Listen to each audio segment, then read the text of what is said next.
why don't we agree that if we can raise 85% of what we need in hard cash or pledges, we'll go forward. Everybody agreed to that. And it took a year or two to get that done. Okay? And my mantra was, if you build it, they will come.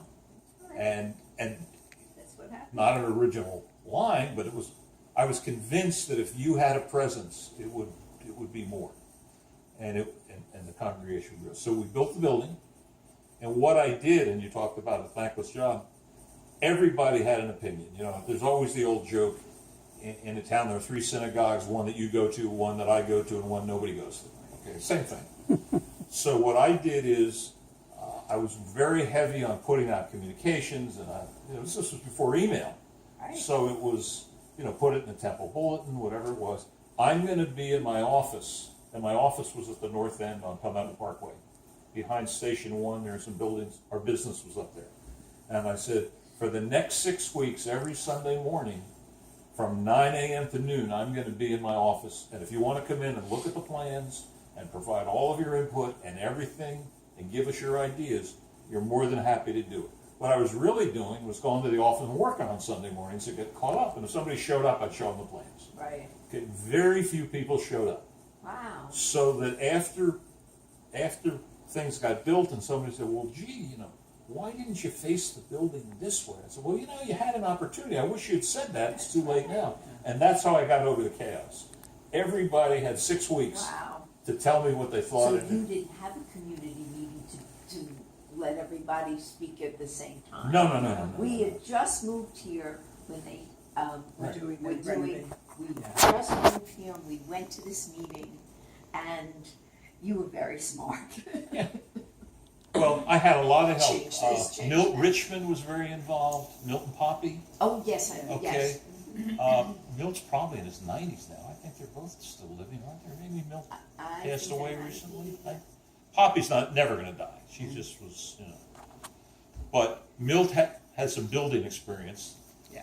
And I'm a writer. Yeah. Okay, I don't know anything about He saved Stewart in terms of the Oh, building yeah. expertise. Milt would go out and say, why didn't you vibrate the concrete when you poured the slab? And I'd say, Milt, What the hell is that? wait till it hardens, it'll be okay. So no. So Milt was the pain in the ass, and I was the guy that kind of shepherded everybody around, and Bob Stone was the president of the congregation at the time. We all kind of figured this out, and we had a builder that was really good, and the architect was a good friend. Jim Robinson was a friend. We all worked together in the schools, so Jim would call me and say, a couple of people in the congregation are killing me here. Can you help me? And I'd go sue that over, and then I'd call Jim and say, I can't tell this guy no, you tell him that. Right. So, and to this day we see Jim and Caroline all the time. And, Jim was an architect, and he was involved in a big way. And we got it built. And we brought it in on budget and on time.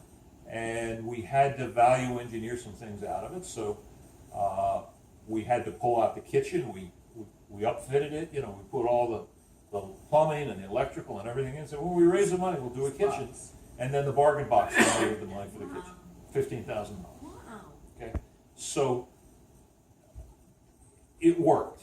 Wow. All right, and as all of this was happening, we still had part-time rabbis, and we still had people that, in fact, one of the part-time rabbis came back and joined in the service for our son's bar mitzvah, because he and Joel got close, and Rabbi Levy was here by then.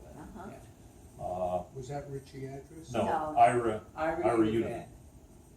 And we've heard the name. Yeah, the other night. Good guy. Good guy. And so we got the building built. You should probably turn this off for a second. We're sitting there successful. Everybody made it happen. The budget worked, and there were some angels behind the scenes that, Irv Purcell had a lighting business in Macon, Georgia, Warner Robins or something. and somewhere in that area, and lighting fixtures and like a Hagemeyer or one of Right. those. And he said, tell me what you want, and he sold us everything it cost. Right. So we saved 20 grand doing Right. that.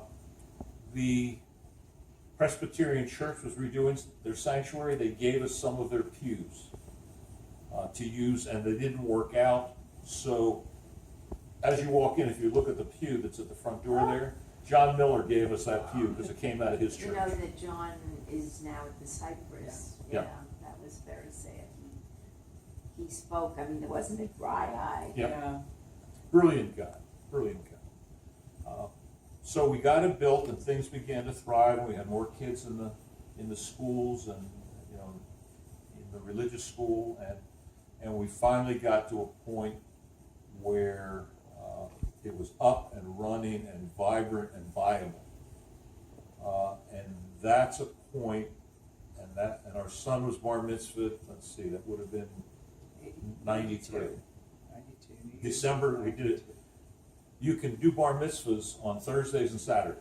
Yes, 'cause And she- New Year's Eve day was a Thursday. So we did his bar mitzvah on Thursday and had the party New Year's Eve. Very Oh, elegant, you okay. know. You do know that. In New York, it's the Oh, is it? society night for Really? weddings and stuff. Well, We, it was, we knew nothing of that, Penny. We've I mean, heard that, I don't know, but that's It's also what I- the maid's night off. yeah, exactly. No, the interesting thing was that was the time when we were having Renaissance Weekend on Oh, Hill sure, Street. we Phil we Lane were did. coming by that point. Okay, and so we had planned for the bar Did mitzvah. Bill come? Oh, yeah. Yeah, that was when he was here. We were here then. I know, I meant to the bar mitzvah. Well, No. they were upstairs. Oh, They you were were Chelsea in the came Hyatt? down They and were took pictures with the downstairs. In the kids. Hyatt? Really? Yeah. Oh, my God. And so, and it was so cute because Chelsea is the same age as our son Joel. So here is this 13-year-old girl with her entourage, and they're running all around in the Hyatt. And of course, here are all the 13-year-olds downstairs for Joel's party. And, you know, Joel's in a little teenage tuxedo, and I mean, it was hysterical. So it was all the buzz. The girls were running upstairs, the It was girls pretty were neat. downstairs. Yeah. And then at midnight, all of the 13-year-olds went for a swim in the indoor pool at the Hyatt. So, I mean, it was... It was fascinating because I got a call. I wound up, besides video production, we wound up in the technology business in hospitality technology for hotels. So if you go to a hotel now for a meeting and you need a video projector or microphones or internet, our company did that. I've sold the business, but that's what we did. So at that point, I had the contract for the Hyatt. I had all the hotels here. And I get a call, the bar mitzvah's in December, I get a call in September saying, Renaissance Weekend's coming, it's getting bigger, you're gonna have to move your event. Okay, so I said, Jim, thank you very much, I'll get back to you on that. And I picked up the one called Shelley Fox, who was the general manager of the hotel. And we got to be buddies, and Shelley lived here a long time when he was the GM. And I said, Shelley, we got a problem here. Because we were gonna do a section of the ballroom, and Renaissance wanted the whole thing. And he said, I'll get back to you. Shelley calls back and says, how's this sound? We'll close the restaurant downstairs. We'll make it your spot. And if you guys want to use the pool for a pool party, how does all of that sound? And we said, great. So Shelley, again, it was just, So you shared the party space Yeah. with the Clintons. Yeah. Sure we did. How do you like that? That's Yeah, gonna be we my allowed next them in. story. you need to stop one more time. Okay, we're done with that. So the congregation continued to grow, and we had a couple of rabbis along the way. Address was one of them, I think. Address was an interim in between Koplik and. Copeland. Yeah, Yeah. and Lee- Kovitz. Kovitz. COVIDs, Yeah. yes. He- Mark Kovitz. And Address. Mark was a stand-up comedian who Yes. became a rabbi. Yes, Okay, yes. because there So was a were you here full time by the time Mark was here? No, we, His last year. his last year was His our last first year. year full-time. but yes. there was a show. He was the first with rabbi a- who truly found a way to connect with the kids. Well, Yeah. that was his. That was forte. his thing. Absolutely. Absolutely. We It saw was that. his thing because everybody else basically Was focused on retirees. That's Yeah. right. And the children were there. The children were being taught in Sunday school, Right. but nobody was relating to the kids. Right. And so he was a breath of fresh air in that regard. Yes. Unfortunately, he was a bit of a child himself and never really got his act together. No, and unfortunately, yeah, and Yeah. But he's honoring. he has been, and His he's commitments. doing the best. And you know what? There was no. He didn't have to. Correct. He did not have to. So he did the honorable thing.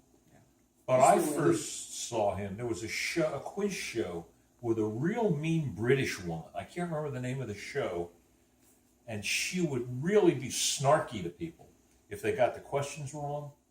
and there were like 5 or 6 of them, and they would ask him questions back and forth, and he was on that show. Oh, my goodness, Uh-huh. prior to being here, obviously. Oh, absolutely, Yeah. absolutely. He But- was the rabbi before Rabbi Bloom. Oh, And he was very, okay. it was his first pulpit. And no, probably before his- Levy. He was No. before. No, After leaving. no. Kovitz was the last rabbi before Rabbi Bloom, the one we have now. Okay. Yeah. I got him flipped. All right. Yeah, and this was his first pulpit, and probably his last, because that's not what he likes. Our daughter's